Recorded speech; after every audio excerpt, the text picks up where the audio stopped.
Kembali lagi di cerita Guchen. Buat yang suka cerita ini silahkan like dan share, buat yang belum subscribe, mau kapan subscribe-nya? Oke, kita langsung aja ke ceritanya.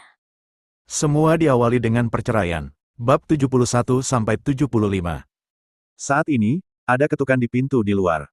Bang bang bang. Siapa itu? Jiang Feng meraung kesal. Pintu didorong terbuka dengan lembut, dan seorang pelayan yang sangat cantik masuk dengan cepat, dan berkata dengan tatapan panik, "Tuan muda. Tuan muda Jiang. Seseorang mencarimu di luar. Kamu tidak punya mata. Aku tidak bisa bertemu orang lain ketika saya sedang dipijat. Suruh dia pergi." Dia menatap pelayan dan berkata dengan marah. Bang! Pintu ditendang terbuka secara langsung, Guchen meletakkan tangannya di punggungnya, dengan seringai di bibirnya, "Tuan muda Jiang, mengapa Anda begitu galak terhadap perempuan? Jika Anda marah kepada saya kebetulan sudah di sini." Melihat penampilan Guchen, Jiang Feng melompat dari tempat tidur dengan ketakutan. "Kamu? Kenapa kamu di sini? Masuk akal bahwa dia seharusnya sudah mati sekarang, tapi mengapa dia muncul di sini? Tampaknya kehadiranku mengecewakan Tuan muda Jiang. Lain kali, jika kamu mencari orang untuk melakukan sesuatu, ingatlah untuk menemukan orang yang dapat diandalkan." Guchen tersenyum sedikit, dan senyumnya sangat aneh. "Lupakan saja, tidak akan ada lain kali lagi. Kamu. Apa yang kamu inginkan, jangan datang ke sini. Keamanan. Apa yang dilakukan penjaga keamanan di luar?" Jiang Feng berteriak pada para pelayan di pintu, dan diam-diam membuka pintu. Melihat bahwa ada orang yang tergeletak di lantai, semuanya merintih dan melolong. Pada saat ini, pria berkacamata yang berbaring di sebelahnya berjalan menuju Guchen. "Bung, kamu sangat mengambang, dari mana asalmu? Kamu tahu tempat apa ini?" Bentak. Guchen menamparnya dengan punggung tangannya, dan dua gigi segera terbang keluar dari mulut pria berkacamata itu, dan langsung jatuh ke lantai. "Saat kamu bermain dengan wanita, kamu memiliki banyak cara. Kenapa kamu begitu tidak berguna sekarang?" Dia menoleh dan melirik tukang pijat, "Keluar. Tutup pintunya. Jika ada yang ingin memanggil keluarga Jiang, silakan lakukan." Orang-orang sudah tahu bahwa ini adalah wilayah keluarga Jiang, dan Guchen tidak menganggap serius keluarga Jiang sama sekali. "Jangan tutup pintunya. Jangan tutup pintunya." Jiang Feng meraung marah. Tapi pintu kamar perlahan tertutup, dan setelah beberapa saat, terdengar teriakan dari dalam, terutama teriakan Jiang Feng bahkan lebih buruk. Di bungalow kecil di Taman Jiangzu Taiko. Seorang pria parubaya ada di kamar dan seorang wanita muda genit, berjuang keras di tempat tidur. Dia adalah ayah Jiang Feng, Jiang Tianhe. Atau bagaimana mengatakannya, ayah dan anak, mereka semua memiliki hobi yang sama, jadi terserah Anda. Ding ding ding. Ponsel di atas meja berdering saat ini, Jiang Tianhe mengulurkan tangan dari bawah selimut dan langsung menutup telepon. Tapi setelah dia menutup telepon, itu berdering lagi. Ding ding ding. Sial. Jiang Tianhe langsung mengangkat selimut dan berkata dengan marah. Gadis menawan itu bersarang di pelukannya, dengan penampilan seekor burung kecil yang menempel padanya. "Oh, Jiang tua, kamu membuat hati orang gatal. Jangan khawatir tentang teleponnya, ayo lanjutkan. Nanti pasti kita lanjutkan." Jiang Tianhe menghiburnya, mengambil ponsel di atas meja, melihat bahwa itu adalah nomor telepon dari Clubhouse, dan mau tidak mau menekan tombol hubungkan. "Apakah kamu tidak tahu bahwa aku sedang beristirahat pada malam hari? Apakah kamu ingin mati? Tuan. Tuan bos tua. Ini. Sesuatu terjadi." Suara cemas seorang pria muda datang dari ujung telepon. "Apa yang terjadi di malam besar? Jika tempat itu diselidiki, maka hubungi Direktur Zhang. Apakah Anda tidak mengerti itu setelah mengikuti saya begitu lama?" Jiang Tianhe mengutuk dengan marah, "Aku akan menutup telepon, itu saja." Jangan, bos. Itu tidak diperiksa, itu hancur. Tempat kita dihancurkan, dan Tuan Muda. Tuan Muda dikunci di kamar dan dipukuli, dan dia belum keluar. "Apa?" Jiang Tianhe dengan cepat bangkit dan bangun dari tempat tidur dan mulai mengenakan pakaiannya. Ketika gadis itu melihat bahwa Jiang Tianhe akan pergi, dia tidak bisa menahan diri untuk tidak terlihat bingung. "Jiang tua, mau kemana?" "Beristirahatlah di rumah sendiri, bocah luar biasa itu telah merepotkanku lagi." Jiang Tianhe mengenakan pakaiannya dan berkata dengan suara yang dalam dengan wajah cemas. Saat ini di klub Laut Biru. Di dalam ruangan. Beberapa orang sudah tergeletak di lantai dengan hidung memar dan wajah bengkak. Jiang Feng dipukuli hingga berdarah dan menjilat lantai beberapa kali. "Jika kamu punya nyali, bunuh aku. Kalau tidak, aku akan membunuhmu cepat atau lambat." Jiang Feng mengangkat kepalanya dan berteriak dengan marah. Guchen tersenyum datar, "Bunuh aku. Hanya kamu." Bentak. Guchen menamparnya dengan tamparan, putus asa. "Hehehe, sekarang kamu bisa mengerti betapa takutnya gadis itu saat dia disiksa olehmu. kan? Jangan pukul aku, kumohon. Pemuda kurus berkacamata berlutut di lantai dan bersujud, bahkan aliran panas mengalir dari selangkangannya. Ini semua Tuan Muda Jiang. Tidak, tidak, itu Jiang Feng, bajingan yang membiarkan kami bermain, dan dia menyuruh kami bermain. Pemuda lain berbaring di lantai dan menunjuk ke Jiang Feng dan berkata dengan tergesa-gesa. Orang-orang lainnya juga menunjuk Jiang Feng satu demi satu. Termasuk Yang Kun. Ya, ini bukan pertama kalinya dia melakukan hal semacam itu. Dia tidak hanya membiarkan kami bermain, tapi dia juga membiarkan gadis itu menerima tamu di clubhouse. Aku punya video Jiang Feng menyiksa gadis. Aku bisa memberikannya padamu sebagai bukti. Yang Kun meludahkan seteguk darah dari mulutnya, dan dengan cepat menyentuh telepon di sakunya dan berkata dengan merendahkan. Ketika Gu Chen melihat video di telepon, nyala api yang tidak diketahui melonjak lagi. Beberapa pria kuat, menyiksa seorang gadis remaja, begitu kejam, dan tubuh kurus dan halus menahannya. Dengan begitu banyak orang meninju dan menendang. Kalian benar-benar mengkhianatiku. Jiang Feng menoleh dan menatap kerumunan dan berteriak dengan marah. Yang Kun mencibir tak berdaya, Tuan Muda Jiang, kami tidak punya pilihan lain. Satu orang melakukan pekerjaan dan yang lain bertanggung jawab, jadi Anda bisa mengurusnya sendiri. Pada saat ini, Jiang Feng akhirnya menyadari apa artinya dikhianati kerabat dan ditinggalkan orang-orang. Gu Chen menjambak rambut Jiang Feng dengan satu tangan, dia sudah seperti anjing mati, dia bahkan tidak bisa berdiri. Aku jatuh ke tanganmu hari ini, kamu bisa membunuh atau memotong sesukamu. Jiang Feng berkata dengan suara yang dalam. Dia memandang pria ini dengan rendah hati dan mencibir, ingin mati. Bagaimana bisa begitu mudah? Di tangannya, bahkan kematian adalah sebuah kemewahan. Begitu saja, di depan semua orang, dia menjambak rambut Jiang Feng dengan satu tangan dan berjalan turun selangkah demi selangkah. Setelah melihat pemandangan ini, penjaga keamanan yang tak terhitung jumlahnya hanya tertegun.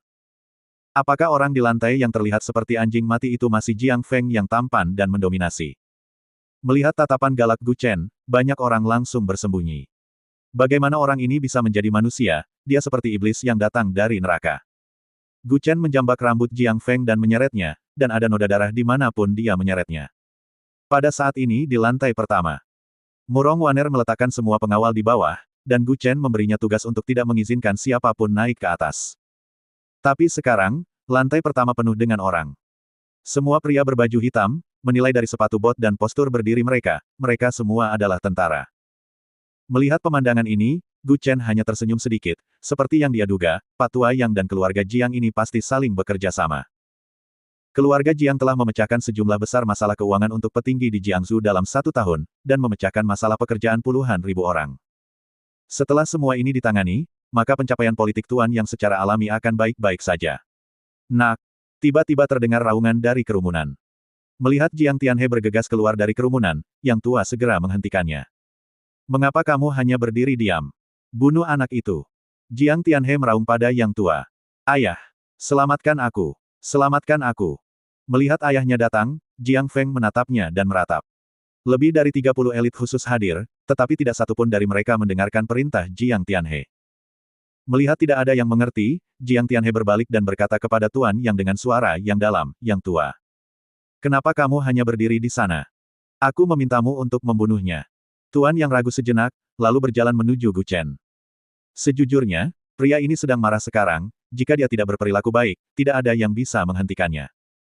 Melihat Jiang Feng tetap hidup, itu berarti dia tidak berniat membunuh orang, dan pembicaraan damai masih bisa dilakukan. Tuan Yang berjalan ke arahnya, berjalan ke tempat dia bahu-membahu, dan berkata dengan suara yang dalam, Komandan Harimau, tolong bekerja sama, saya akan sangat berterima kasih. Dia takut Gu Chen akan menolak untuk dibawa pergi kali ini. Betapa memalukannya dia jika dia ditolak oleh Gu Chen. Gu Chen mengeluarkan sebungkus rokok dari tasnya, menyalakannya dan menarik napas dalam-dalam, jika saya tidak mendengar apa yang ingin saya dengar di berita besok, saya akan menyimpan tanah di utara kota untuk kamu. Di pinggiran, ada makam Feng Shui di sebelahnya, jadi tidak perlu mengatakan lebih banyak tentang artinya. Ya, saya bisa menjamin kepuasan Anda. Tuan Yang bersikap hormat 1 detik, tetapi segera menyingkirkan senyumnya pada detik berikutnya.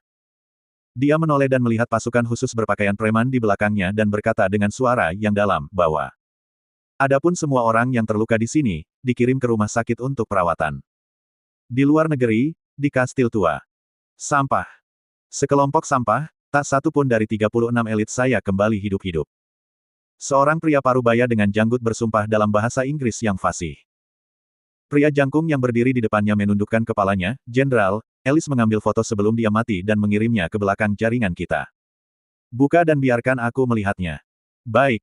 Cari tahu identitas pria itu untukku. Lakukan apa saja untuk mencari tahu siapa pria ini. Rumah sakit khusus Jiangsu, bangsal tingkat tinggi. Dokter, bagaimana kondisi anak saya? Jiang Tianhe buru-buru bertanya sambil meraih lengan seorang dokter pria parubaya. Meskipun dia memiliki lebih dari satu anak, Jiang Tianhe patuh pada peraturan darah ortodoks, dan dia hanya memiliki putra ini, dan yang lainnya semuanya adalah anak haram, dan sisanya adalah putri perempuan. Jika ada 3 naik dan 2 turun, bukankah dia akan mati? Situasi Tuan Muda Jiang sangat kritis. Limpa dan perutnya berdarah parah. Dia baru saja memompa keluar sepanci besar air. Selain itu, semua tulang rusuknya patah, dan paha serta lengannya terkilir. Dia bisa diselamatkan, tapi apakah cederanya akan sembuh total di masa depan, saya tidak tahu. Dokter pria parubaya itu menggelengkan kepalanya tanpa daya dan berkata. Dari apa yang dia katakan berarti bahwa setelah cederanya sembuh, dia tidak tahu apakah dia sembuh total atau cacat. Lagi pula, tulang rusuk, lengan, dan paha, semuanya patah. Bahkan jika dia pulih, dia pasti tidak akan bisa bergerak seperti orang normal dalam waktu singkat. Dalam kasus Jiang Feng, dia setidaknya digolongkan cacat tingkat 1, dan jika tidak ditangani tepat waktu, hidupnya akan dalam bahaya. Tidak peduli berapa biayanya, obati dia untukku. Gunakan obat termahal dan peralatan terbaik. Jika benar-benar tidak berhasil, aku akan mengirimkannya ke luar negeri untuk berobat. Jiang Tianhe berkata dengan suara yang dalam. Dokter pria parubaya itu tersenyum kecut, saya mengerti perasaan bos Jiang, tetapi cedera Tuan Muda terlalu serius, dan sepertinya ginjalnya juga terluka. Yang ini perlu diurus terlebih dahulu, dan tidak akan berhasil jika dia dibawa ke luar negeri. Dokter, selama Anda dapat menyembuhkan anak saya, Anda dapat menetapkan harga sebanyak yang Anda inginkan. Berapapun, itu tidak masalah. Saya akan mencoba yang terbaik, tetapi Anda harus menstabilkan emosi Tuan Muda terlebih dahulu. Sulit untuk pulih jika dia seperti itu. Bang, dang. Ada suara sesuatu yang dilemparkan ke bangsal. Jiang Tianhe dengan cepat berbalik ke bangsal, melihat bahwa Jiang Feng telah mendorong semua yang ada di atas meja ke lantai, dan segera dengan marah memarahi, nak, apa yang akan kamu lakukan? Ayah beritahu kamu, kondisi fisikmu saat ini, kamu tidak boleh bergerak. Ayah, apakah aku akan menjadi tidak berguna? Kata Jiang Feng sambil berbaring di tempat tidur, menatap langit-langit dengan sangat tenang saat ini. Jangan khawatir, ayah akan menyembuhkanmu. Jika Jiangsu tidak dapat menyembuhkanmu, ayo pergi ke ibu kota. Jika ibu kota tidak dapat menyembuhkanmu, ayo pergi ke Amerika dan temukan dokter terbaik. Saya tidak percaya kamu tidak bisa disembuhkan jika dokter terbaik yang merawat Anda. Jiang Tianhe juga berkata dengan wajah sedih. Sebagai orang tua, dia pasti akan merasa sedih melihat anaknya seperti ini. Jiang Feng memandangnya ke samping dan berkata, aku ingin dia mati. Saya ingin anak itu mati tanpa tempat untuk menguburkannya. Jangan khawatir, aku tidak akan membiarkan anak itu pergi. Aku akan menyewa pembunuh nanti. Selama ada orang yang berhubungan dengannya, aku tidak akan melepaskannya. Semuanya harus mati. Jiang Tianhe mengertakkan gigi dan berkata. Bang bang. Ada ketukan di pintu di luar, dan beberapa polisi masuk dari pintu. Maaf, apakah itu Jiang Feng? Kami dari Departemen Kepolisian Jiangsu. Mengenai kasus seorang siswi yang melompat dari sebuah gedung di sekolah menengah Nancang seminggu yang lalu, kami menduga itu terkait dengan Anda. Sekarang kami telah mendapatkan bukti yang kuat, dapatkah kami menginterogasinya sekarang? Seorang pria muda yang lebih tinggi memberi hormat dan berkata. Jiang Tianhe memandangi kedua polisi itu dengan heran dan berkata dengan suara rendah, tidakkah kamu melihat anakku terluka? Selain itu, bukankah masalah ini sudah selesai minggu lalu? Ini tidak ada habisnya, kan? Maaf, kami hanya melakukan tugas kami tanpa memihak, tolong bekerja sama. Anda termasuk unit yang mana? Percaya atau tidak, saya akan meminta pemimpin Anda untuk memecat Anda. Saat ini, ponsel Jiang Tianhe berdering. Itu adalah nomor telepon sekretaris internal perusahaan. Dia berjalan ke samping dan berbisik, ada apa, saya sibuk di sini. Bos, polisi telah menyelidiki clubhouse kita di kota Sijiao, dan semua tempat hiburan KTV kita digeledah. Apa yang harus kita lakukan? Di ujung telepon, gadis itu bertanya dengan cemas. Apa ini? Bagaimana ini bisa terjadi? Jiang Tianhe tercengang, bagaimana semua propertinya bisa diselidiki dalam semalam. Hanya ada satu kemungkinan dalam situasi ini, dan itu adalah seseorang yang dengan sengaja menargetkan keluarga Jiang. Sekarang industri hiburan Jiang sedang diselidiki, dan putranya menjadi sasaran polisi. Dia buru-buru keluar dari bangsal dengan ponselnya dan memutar nomor penatua Yang. Pihak lain sepertinya sedang menunggunya, dan dia terhubung begitu dia menelepon. Yang tua, apa maksudmu? Apakah kamu menyuruh orang memeriksa klub hiburanku? Juga, aku memperingatkanmu, anakku tidak bisa ditangkap, atau aku tidak akan pernah berakhir denganmu. Jiang Tianhe sedang berbicara di telepon di koridor ujung dan meraung. Karena sudah larut malam, terdengar suara gemuruh di koridor, suaranya sangat keras sehingga perawat yang bertugas terkejut. Tuan yang juga marah di ujung telepon, kamu masih marah, saya masih penuh amarah, apakah kamu tahu berapa banyak yang telah saya habiskan untuk menjaga keluarga Jiang kamu? Saya sudah memperingatkan kamu sebelumnya untuk tetap low profile. Jangan main-main dengan orang yang tidak seharusnya kamu permainkan. Apa yang bisa saya lakukan jika Anda sendiri yang ingin mati? Anda masih hidup dan berbicara kepada saya, yang sudah merupakan pengampunan terbesar bagi Anda. Anda tidak tahu apa yang baik atau buruk. Mulai sekarang, semuanya akan melalui prosedur peradilan. Jika Anda ada di TV besok, tapi jika saya tidak dapat melihat berita yang ingin saya lihat, keluarga Jiang Anda tidak perlu tinggal di Jiangsu. Kamu harus dimatakan, lelaki tua yang ini juga berbakat, apa yang dikatakan Gu Chen kepadanya sebelumnya, dia benar-benar memberikan Jiang Tianhe secara utuh. Mungkin Jiang Tianhe baru sekarang mengerti bahwa bukan yang berada di atas yang membutuhkan dukungan dari keluarga Jiang, tetapi keluarga Jiang yang membutuhkan dukungan dari atas. Biasanya, jika mereka membuat masalah kecil, mereka mungkin berpura-pura tidak melihat, tetapi ketika tiba waktunya untuk membuat keputusan, keluarga Jiang hanyalah bidak catur yang bisa dibuang. Dia berhasil menekan insiden di sekolah menengah Nancang beberapa hari yang lalu, tetapi dia tidak menyangka hal itu akan bergejolak lagi dalam beberapa hari terakhir. Di markas besar militer Jiangsu. Penjara super. Siapapun di penjara ini dapat dikatakan telah melakukan kejahatan besar dan merupakan penjahat yang dijatuhi hukuman mati. Tidak sedikit orang yang sangat kejam. Kamu tinggal di sini malam ini, aku akan membantumu menemukan cara untuk mengeluarkanmu secepat mungkin. Murong Waner berkata dengan lembut, melihat ke belakang orang yang berjalan di depan. Gu Chen menoleh sedikit, tidak perlu, ini waktu senggang yang langka, aku ingin bermain beberapa hari lagi. Waktu senggang. Orang ini menyebut pergi ke penjara sebagai kehidupan yang santai. Ketika penjaga penjara di sebelahnya mendengar ini, dia hampir tidak tertawa terbahak-bahak. Dia khawatir orang ini tidak tahu siapa yang dipenjara di sini. Mereka adalah penjahat perang nomor 1, dikelilingi oleh tembok tinggi dan gerbang besi yang sangat kuat. Jika Anda masuk tanpa perintah dari atas, Anda tidak akan pernah keluar seumur hidup Anda. Oke, kamu kembali saja. Gu Chen menoleh untuk melihat Murong Waner, melambaikan tangannya dan berkata dengan lembut. Masih ada hujan ringan yang turun di langit, dan kilat menyambar dari waktu ke waktu di kejauhan. Bang! Gerbang besi perlahan ditutup, dan di penjara, Gu Chen dibawa ke sel oleh 2 penjaga penjara. Masuk. Seorang penjaga penjara membuka pintu dan mendorong Gu Chen ke dalam, aku peringatkan, jangan menggertak pendatang baru. Setelah masuk ke dalam, dia menemukan ada 8 orang di dalam sel.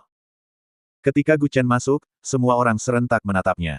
Itu adalah malam yang sunyi dan gelap, tetapi mata orang-orang ini terlihat bersinar. Saudaraku, ini sudah larut, kalian belum tidur.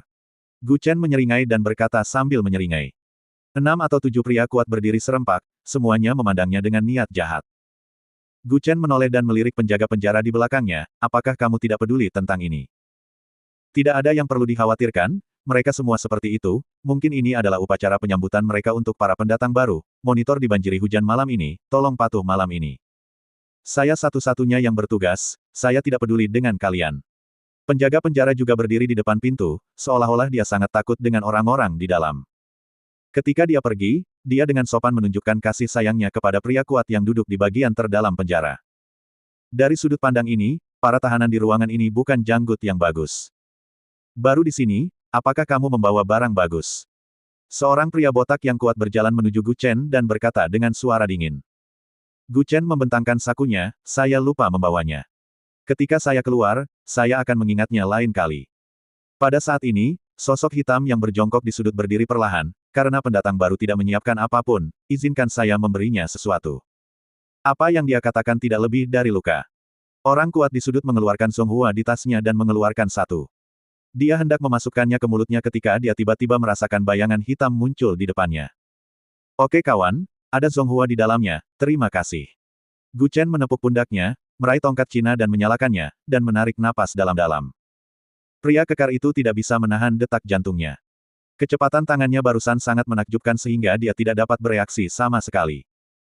Cukup gila. Saya tidak berharap Anda masih bisa begitu gila masih bisa berdiri nanti. Lakukan untukku. Sekelompok orang di penjara hanya berdiri dan bergegas menuju Gu Chen dalam segerombolan. Dan setiap orang di penjara ini memiliki setidaknya beberapa kejahatan serius pada mereka, dan beberapa bahkan hukuman mati ditangguhkan. Dapat dikatakan bahwa mereka semua adalah keberadaan yang kejam. Berkelahi di dalam adalah hal yang biasa, dan orang-orang di luar tidak peduli tentang itu. Membunuh seseorang bukanlah hal tabu. Ah! Tak lama terdengar teriakan dari dalam ruangan. Tanpa meninggalkan kesempatan bagi orang lain untuk bernafas, cukup tekan dan duduk di kelompok orang ini dan bawa mereka pergi. Hanya pria kuat di pojok yang dibiarkan berdiri sendiri, ekspresinya sangat aneh saat ini. Bahkan setengah dari tongkat Cina di mulutnya jatuh ke tanah. Gu Chen memegang sebatang rokok di tangan kirinya, sambil memegang pria botak di tangan kanannya, dia melemparkannya dengan keras, dan pria itu menempel di dinding, dan akhirnya jatuh dengan lemah. Kamu. Apa yang kamu inginkan? Pria kuat yang berdiri di sudut mulai gemetar. Namanya Heisha, dan dia pernah menjadi petinju hitam di dunia bawah tanah Jiangsu. Dia dijatuhi hukuman 10 tahun penjara karena memukuli orang hingga menjadi vegetatif. Di arena tinju bawah tanah, dia telah melihat terlalu banyak lawan, tetapi dia belum pernah melihat Gu Chen dengan tangan setajam itu. Kemarilah. Gu Chen melemparkan puntung rokok ke lantai, mengaitkan Heisha dan mencibir. Heisha juga orang yang bijaksana, kecepatan serangan Gu Chen barusan, bahkan jika dia harus berlatih selama 100 tahun lagi, dia masih tidak bisa menandinginya. Kakak, apa yang kamu inginkan dariku? Heisha berlari dan berkata dengan hormat. Gu Chen menepuk wajahnya, apakah aku tampan? Saudara perempuan saya akan senang, tapi tidak mengharapkan. Plak. Dengan tamparan backhand, Heisha terbang sejauh 2 atau 3 meter. Sungguh binatang, kamu bahkan bisa mengkhianati saudara perempuanmu. Melihat Gu Chen masih berjalan ke arahnya, Heisha langsung berlari ke gerbang besi di detik berikutnya, penjaga. Penjaga. Seseorang akan terbunuh malam ini, kamu tidak bisa tidak peduli. Tahanan lain di sel ini tidak bisa berkata apa-apa, leluhur macam apa yang masuk. Memang benar Heisha berteriak bahwa seseorang akan terbunuh, tapi itu bukan orang lain, melainkan dia. Heisha yang selalu mendominasi sel, tetapi dia tidak pernah membayangkan bahwa suatu hari dia akan meminta penjaga penjara untuk datang dengan cepat. Kebisingan apa yang kamu buat? Kamu membuat banyak suara ketika pendatang baru datang. Pelankan suaramu, di luar bergemuruh dan hujan, aku tidak bisa mendengarmu di dalam. Seorang penjaga penjara di luar koridor mengguncang senternya dan berkata dengan marah, jadilah ramah kepada pendatang baru, tidak masalah.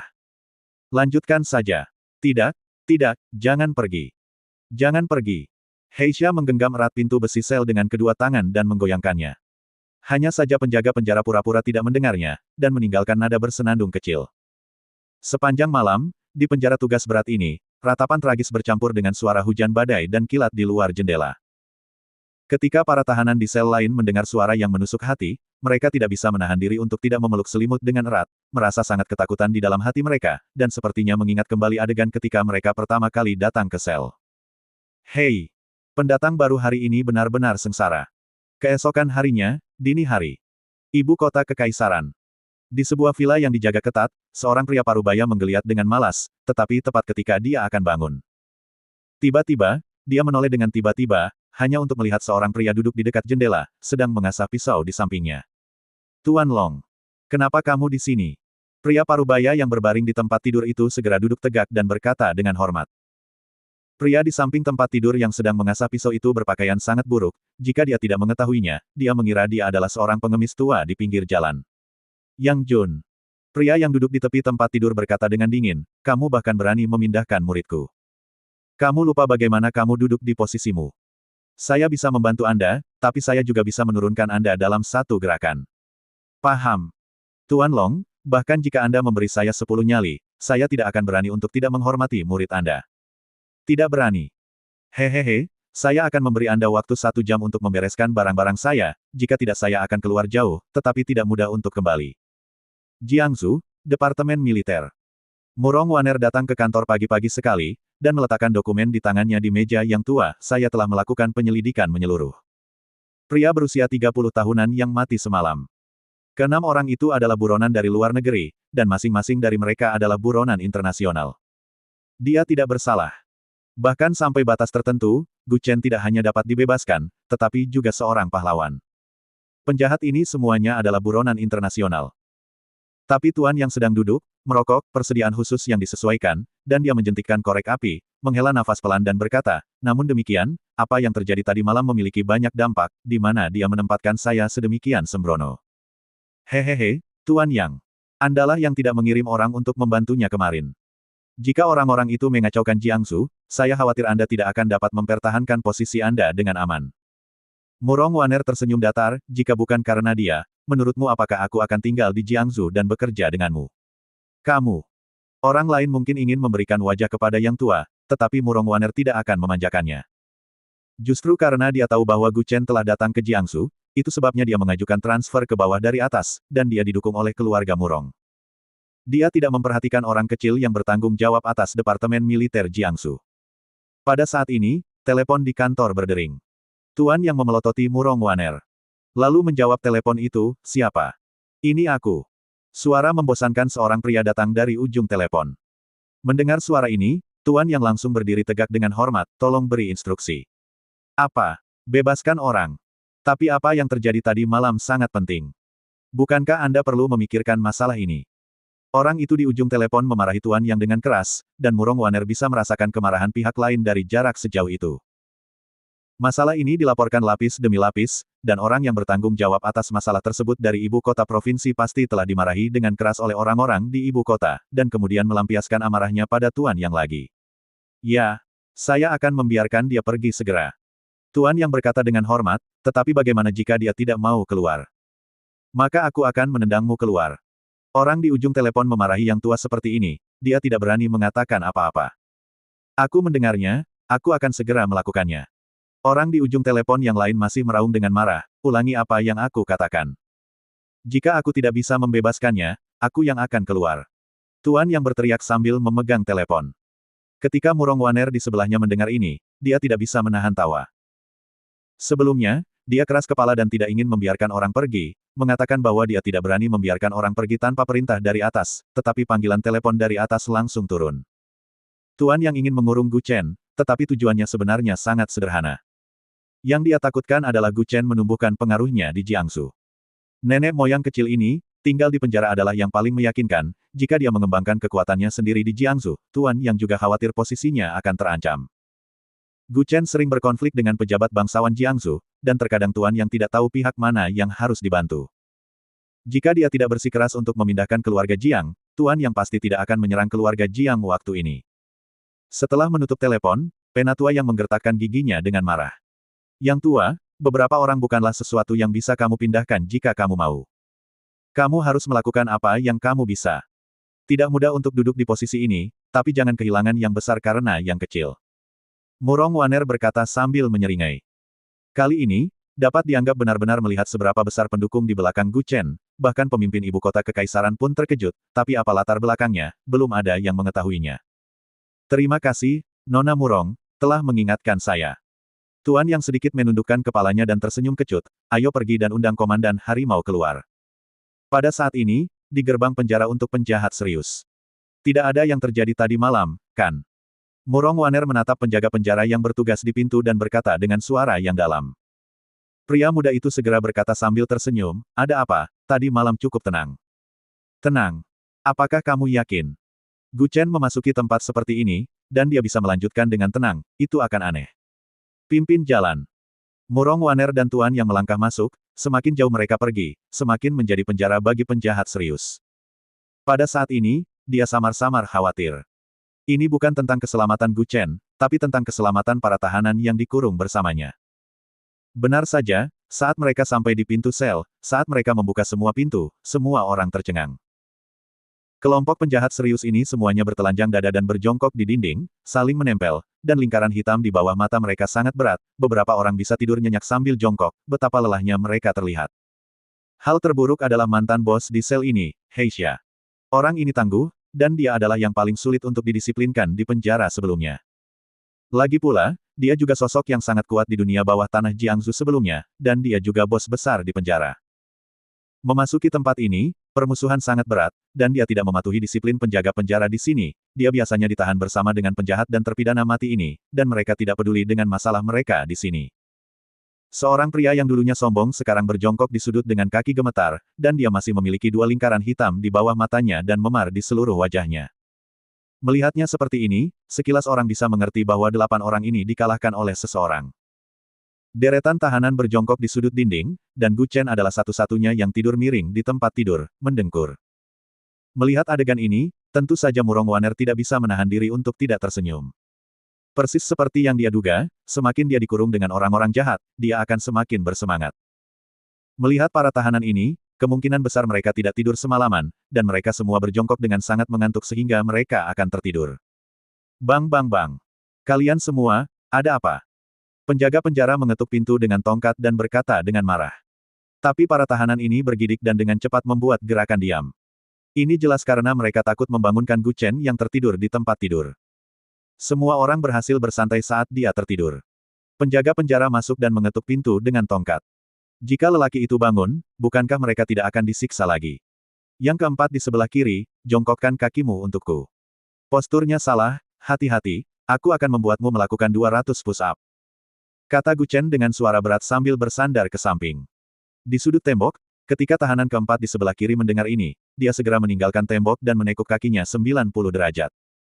Sial, kamu bahkan bisa melihat dengan punggung membelakangi kami. Teriak tahanan itu. Aku bertanya apa yang kalian lakukan.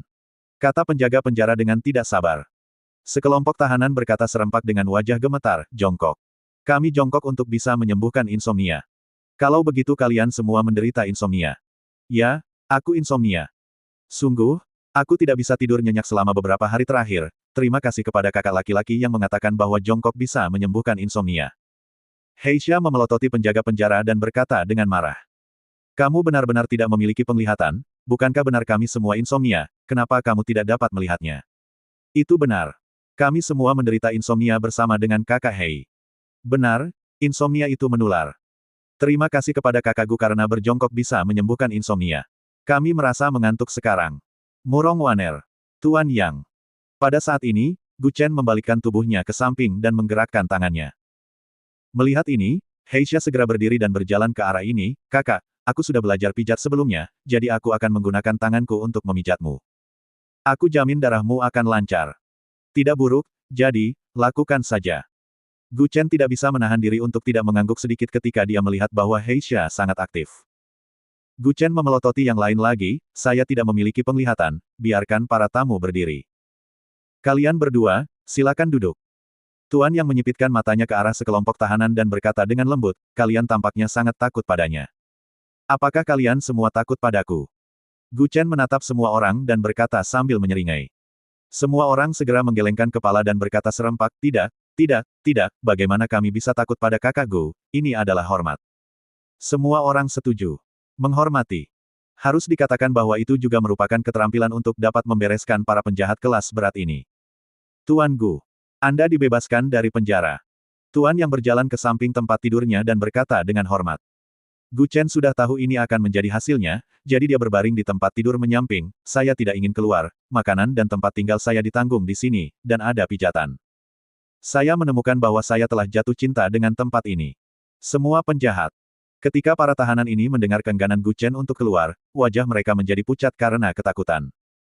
Diperkirakan keinginan terbesar dari kelompok narapidana ini dari tadi malam hingga pagi ini adalah agar leluhur kecil ini segera pergi, tetapi dia tidak mau keluar.